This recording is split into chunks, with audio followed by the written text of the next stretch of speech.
अस्सलामुअलैकुम। आज हमें number Iqbal open university statistics code 1350 chapter number 2 presentation of data की थर्ड एग्जांपल सॉल्व करेंगे, जिसमें हमारे पास क्वेश्चन है construct a frequency distribution table. हमें डाटा गिवन है और हमने उसका फ्रीक्वेंसी डिस्ट्रीब्यूशन टेबल बनाना है। डाटा हमारे पास अनअरेंज फॉर्म में गिवन है, बेतरतीब है डाटा। तो सबसे पहले हमने अपने डाटा को अरेंज करना होता है। सबसे पहले हम अपने डाटा को अरेंज करेंगे। सेकंड पे हमें इस क्वेश्चन में ये मेंशन नहीं किया गया कि हमने डिस्क्रीट फ्रीक्वेंसी डिस्ट्रीब्यूशन टेबल बनाना है या कंटिन्यूस फ्रीक्वेंसी डिस्ट्रीब्यूशन टेबल बनाना है।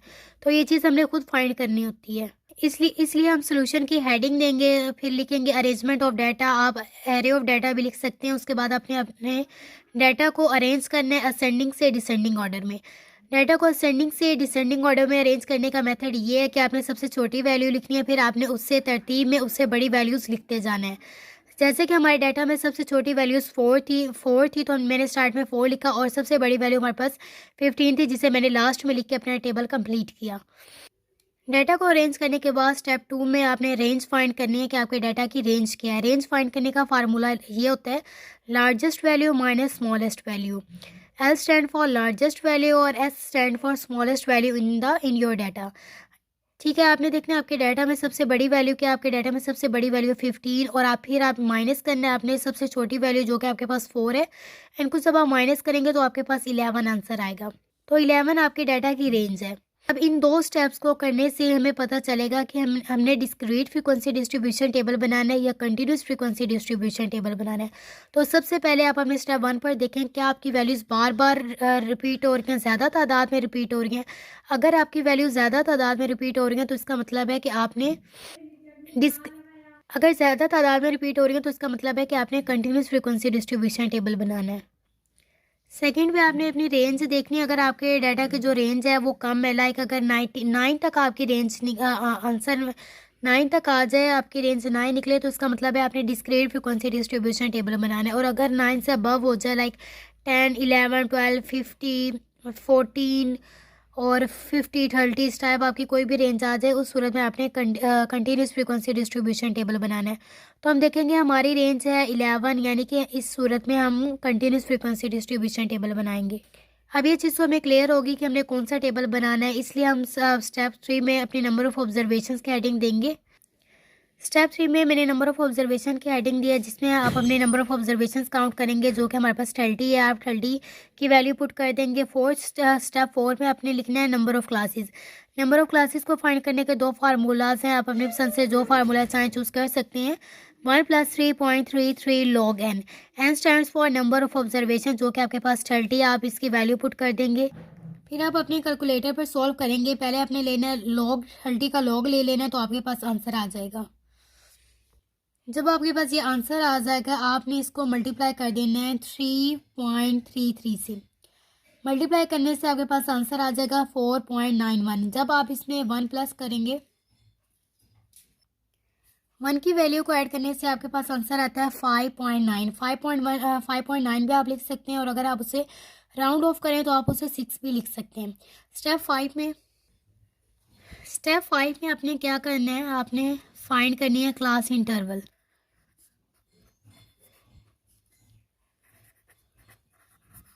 आप क्लास इंटरवल की हेडिंग देंगे। क्लास इंटरवल को फाइंड करने का भी फार्मूला होता है range divided by number of classes. Class interval आप कभी भी फाइंड नहीं कर सकते जब तक आपके पास नंबर ऑफ क्लासेस की ना हो, की वैल्यू आपने ना निकाली हो। तो सबसे पहले आपने फोर्थ में नंबर ऑफ क्लासेस फाइंड करना होता है। फिर आपने अपनी जो रेंज की वैल्यू आपने उससे यहाँ पुट कर देना नंबर ऑफ क्लासेस का आंसर हमारे पास 5.9 है। आप इसे आपने अगर 6 लिखा हो तो आप इसे यहाँ 6 की वैल्यू भी लिख सकते हैं, और अगर आप चाहें तो 5.9 भी लिख सकते हैं। तो मैं यहाँ 6 लिख रही हूँ, और ऊपर हम अपनी रेंज की वैल्यू जो कि हमारे पास 11 आई थी उसे लिखेंगे और इन दोनों को डिवाइड कर देंगे। तो हमारे पास आंसर आता है 11 डिवाइडेड बाई 6। 11 को 6 से डिवाइड करके हमारे पास आंसर आता है 1.8। आप चाहें तो इसे 1.8 भी लिख सकते हैं, लेकिन अगर इसे आप 2 राउंड ऑफ करके 2 लिख दें तो ये ज़्यादा सूटेबल रहेगा।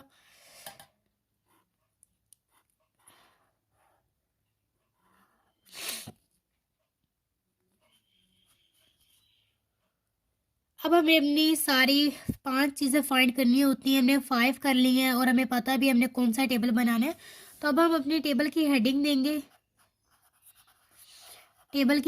देंगे, और यहाँ मेंशन करेंगे कि हम किस टाइप का टेबल बना रहे हैं। Continuous frequency distribution table.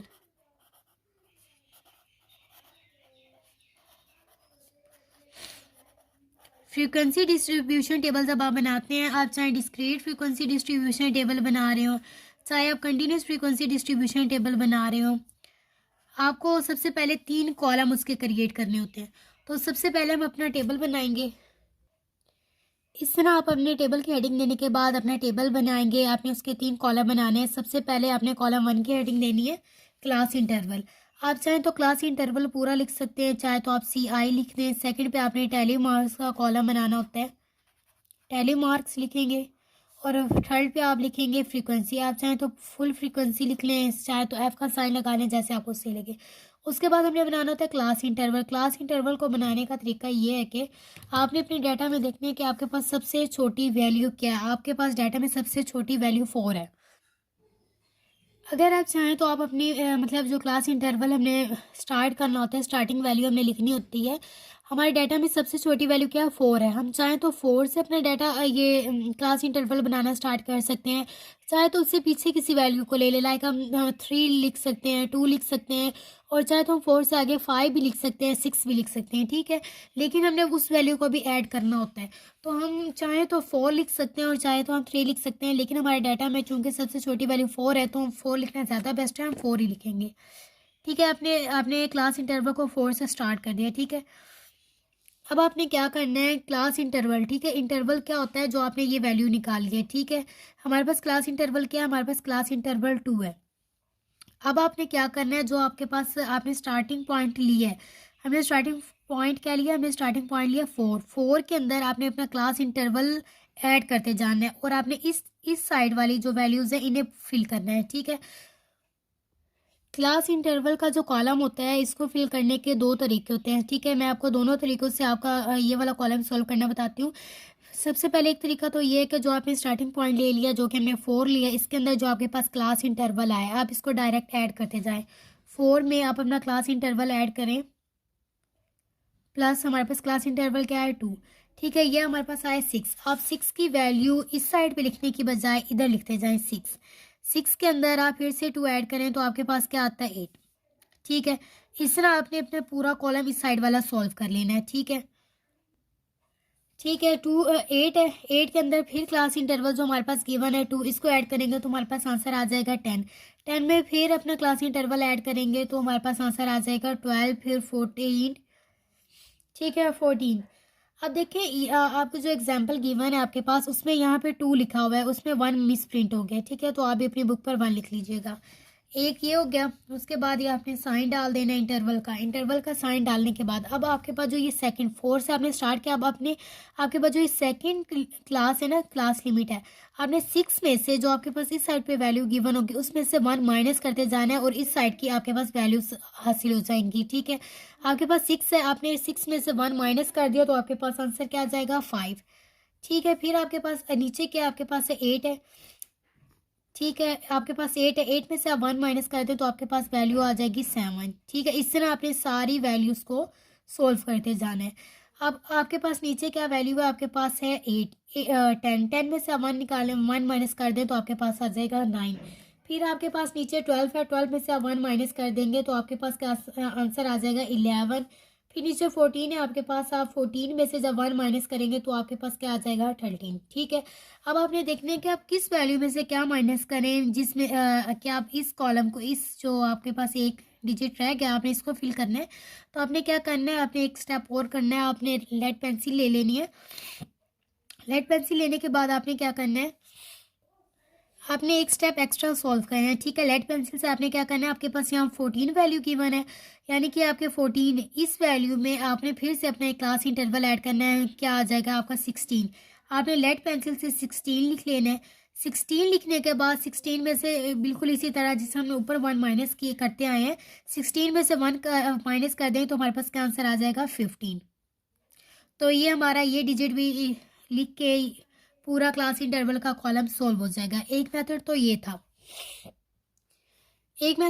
था जो हमने कर लिया। फिर आपने इसको रेस कर देना है, ठीक है। फिर ये वैल्यू फिल करने के बाद कि सबसे पहले आपने अपने डाटा में सबसे जो छोटी वैल्यू आपने वो लिख लेनी है, उसके अंदर आपने क्लास इंटरवल को ऐड करते जाना है और इस साइड के आपने क्लास लिमिट्स का जो कॉलम है फिल कर लेना है। उसके बाद आपने क्लास इंटरवल का साइन सबके आगे लगाना है। उसके बाद जो आपके पास जो ये वैल्यूज़ होंगी लाइक 6 से 6 में से 1 माइनस कर दिया 5, 10 में से 1 माइनस कर दिया 9, इसी तरह 14 में से 1 माइनस कर दिया 13 आपके पास आ गए। एक तरीका तो ये था। अगर आप सेकंड तरीका फॉलो करें तो वो ये है कि सबसे पहले आपने स्टार्टिंग पॉइंट तो ले लिया, हर में आपने सबसे छोटी वैल्यू जो आपके पास गिवन होगी वो 4 ले लिया। 4 के अंदर आपने क्लास इंटरवल को ऐड करना है। 4 के अंदर अगर आप क्लास इंटरवल को ऐड करें तो जो कि 6 आता है, लेकिन आपने 6 नहीं लिखना, आपने इस तरह फिर वो ऐड करना है कि 4 को भी ऐड करते हुए जाना है। 4 के बाद 4 के अलावा इस तरह होता है ना, लाइक 4 हम जब 4 के अंदर कहते हैं कि 2 ऐड कर दो तो वो 6 आता है, ठीक है। 4, 5 और 6 हम इस तरह करके अपना टोटल करते हैं। लेकिन फिर आपको क्या करना होगा, आपको इस 4 को भी ऐड करते हुए चलना होगा, 4 और 5, ठीक है। 4 के अंदर क्या करना है, ऐड 2 करना है। इस तरह अपने काउंटिंग इस तरह करनी है कि 4 को भी उसके अंदर ऐड करना है। 4, 5 यहाँ पे हमारे दोनों कॉलम हो जाते हैं, ठीक है। 4, 5 की वैल्यू लिख देनी है।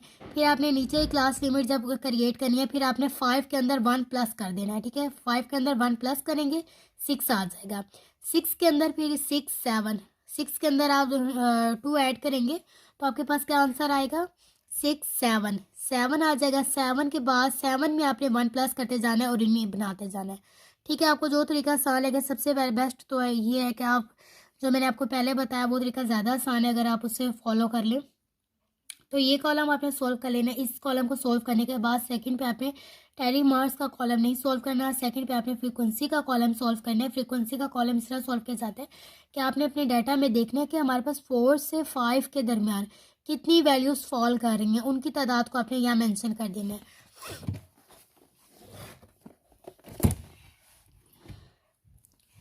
आपने डाटा में देखा है कि 4 से 5 के दरम्यान हमारे पास कितनी वैल्यूज़ थी जो फॉल कर रही हैं। 4 से 5 के दरम्यान हमारे पास सिर्फ 2 वैल्यूज़ है जो फॉल कर रही हैं, 1 और 2। इसी तरह आपने पूरे डाटा में देखते जाना है कि 6 से लेकर 7 तक कितनी वैल्यूज़ है जो हमारे डाटा में फॉल कर रही है, यानी कि बार बार रिपीट हो रही हैं। तो आपने देखना है कि 6 से 7 तक आप ब्रैकेट लगा लिया करें, फिर ज़्यादा आसान रहता है। 6 से 7 तक हमने देखना है कि कितनी वैल्यूज़ फॉल कर रही हैं, 1, 2, 3, 4, 5, 6, 7, 8। तो ये 8 वैल्यूज़ थी जो इनके दरमियान फॉल कर रही थी, यानी कि इस क्लास सेकंड क्लास के दरमियान जो फॉल कर रही है उसकी तादाद को हमने यहाँ शो कर दिया। इस तरह हमने सारी वैल्यूज़ को फिल कर लेना है और लास्ट पे अपने टोटल का कॉलम बनाना है। अगर हमारा फ्रीक्वेंसी का टोटल इतना ही हुआ जितनी हमारी नंबर ऑफ ऑब्जर्वेशन है, तो इसका मतलब है हमने ये क्वेश्चन बिल्कुल सही सॉल्व किया है। तो आपने इनका टोटल कर लेना है।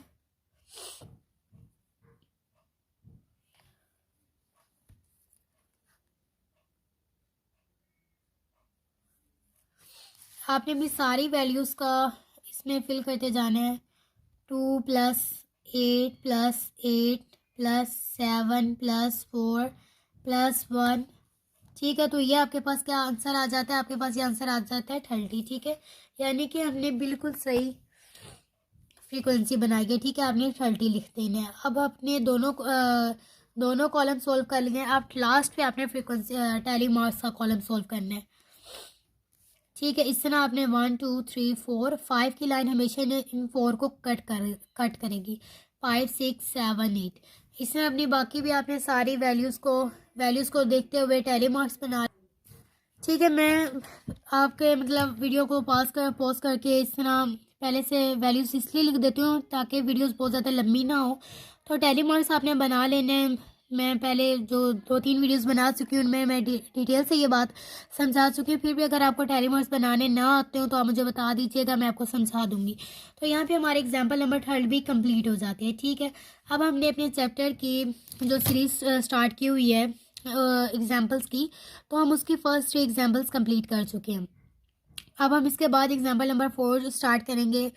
उसके बाद हम 1 बाय 1 एक एक टॉपिक कवर करेंगे। जो इलामा इकबाल ओपन यूनिवर्सिटी के बच्चे हैं वो हमेशा इस तरह करते हैं कि उनकी जो असाइनमेंट्स हैं वो अपने असाइनमेंट्स को इस तरह रट्टा मार लेते हैं कि इसमें से ही पेपर आना है। बहुत चांस होते हैं कि जो असाइनमेंट्स आपके पास गिवन है उसमें से 40% आपका पेपर आता है, लेकिन जो आपके मैथमेटिक्स के सब्जेक्ट होते हैं, आईकॉम के बच्चों के सब्जेक्ट होते हैं, specially business accounting, business mathematics, उसके बाद आपकी दोनों इंग्लिश पार्ट 1 की इंग्लिश, सेकंड पार्ट की इंग्लिश, और उसके बाद अकाउंटेंसी के आपके जो सब्जेक्ट्स हैं, उसके बाद स्टैटिस्टिक्स, इनका पेपर कभी भी असाइनमेंट्स नहीं आता, बिल्कुल भी नहीं आता। और जो बच्चे ये सोच के बैठे होते हैं कि हम असाइनमेंट्स प्रिपेयर कर लेंगे, वो जब पेपर को देखते हैं तो फिर उनके होश उड़ जाते हैं। क्योंकि मैं आपको बार बार बता रही हूँ कि स्टैटिस्टिक्स का पेपर, अकाउंटेंसी का पेपर, मैथमेटिक्स का पेपर बिल्कुल भी असाइनमेंट्स नहीं आता। बाकी जो आपके आम सब्जेक्ट हैं लाइक उर्दू है, उसके अलावा आपके कौन से सब्जेक्ट हैं कॉमर्स के बच्चों के, बैंकिंग है, बैंकिंग का पेपर भी 40% आपका उसमें से आता है, असाइनमेंट्स में थे। क्योंकि मैंने खुद भी इसी यूनिवर्सिटी से पढ़ा था और मेरे ग्रेड्स हमेशा A+ आए हैं। वो इसी वजह से मेरे आए हैं क्योंकि मुझे इनके जो सिलेबस था उसे बिल्कुल अच्छे तरीके से मुझे पता था कि किस टाइप के पेपर आते हैं। तो मैं हमेशा जो लाइक स्टैटिस्टिक्स का सब्जेक्ट है, अकाउंटेंसी का सब्जेक्ट है, उनमें हमेशा मेरे 90% मार्क्स इसी वजह से आए क्योंकि मैंने इन्हें समझ के पढ़ा है। क्योंकि बिल्कुल भी पेपर ना तो असाइनमेंट से पेपर आता है इन सब्जेक्ट्स का, और ना ही आपका बुक से पेपर आता है। अगर आपने इसके एग्जांपल्स को बहुत अच्छे से किया, बार बार प्रैक्टिस की, उसके बाद आपने इन चीज़ों के, इन सब्जेक्ट्स के अपने बिल्कुल कॉन्सेप्ट्स क्लियर किए हुए, तभी आप इस एग्ज़ाम को सॉल्व कर पाएंगे, वरना बार बार बच्चे फेल हो जाते हैं। इसी तरह हमारे साथ हमारे बैच की एक बच्ची है, उसने फर्स्ट ईयर में मतलब हमारे साथ है, वो अभी तक अपना सेकंड ईयर में भी पहुंच गई है। सेकंड ईयर के फोर्थ जो सेमेस्टर है उसके भी वो एग्ज़ाम्स दे चुके हैं, लेकिन उसकी फ़र्स्ट टर्म की इंग्लिश अभी तक क्लियर नहीं हो रही 386 की। वो इसी वजह से, क्योंकि बच्चे हमेशा सोचते हैं कि वो जो असाइनमेंट्स हैं इन्हें याद कर लेते हैं और पेपर सॉल्व हो जाएगा, और फिर जब उनका पेपर आता है उन्हें बिल्कुल सॉल्व करना नहीं आता, और वो बार बार, स्पेशली इंग्लिश में तो बच्चों के बहुत ज़्यादा सप्लीज आती हैं। तो अगर आप भी चाहते हैं कि आपकी सप्ली ना आए, तो आपने इन जो कॉमर्स के बच्चे हैं उन्हें अपने इन सब्जेक्ट्स की जो वीकनेस है इन्हें कवर करना होगा, इनकी प्रैक्टिस करनी होगी, इनके कॉन्सेप्ट्स को समझना होगा। वरना आप जब भी अपने एग्जाम्स देंगे आप देखेंगे कि आपका स्टैट्स का पेपर बिल्कुल भी बुक से नहीं आएगा। आप पास्ट पेपर्स देख लें, आपके बिल्कुल बुक से नहीं आएंगे, ठीक है। फिर मुझे भी बताइएगा कि आपका एक्सपीरियंस कैसा रहा। तो अगर आप चाहते हैं कि आप फेल ना हो, तो जैसे मैं आपको पढ़ा रही हूँ आप बिल्कुल इसी तरह पढ़िएगा। मैं आपके बिल्कुल कॉन्सेप्ट्स क्लियर करवा दूँगी ताकि आपके पास कोई भी क्वेश्चन आए तो आप फेल ना हो सकें। अल्लाह हाफिज़। अब हम अपनी इस वीडियो को ख़त्म करते हैं और फिर अपने नेक्स्ट वीडियो में एग्जाम्पल 4 स्टार्ट करेंगे।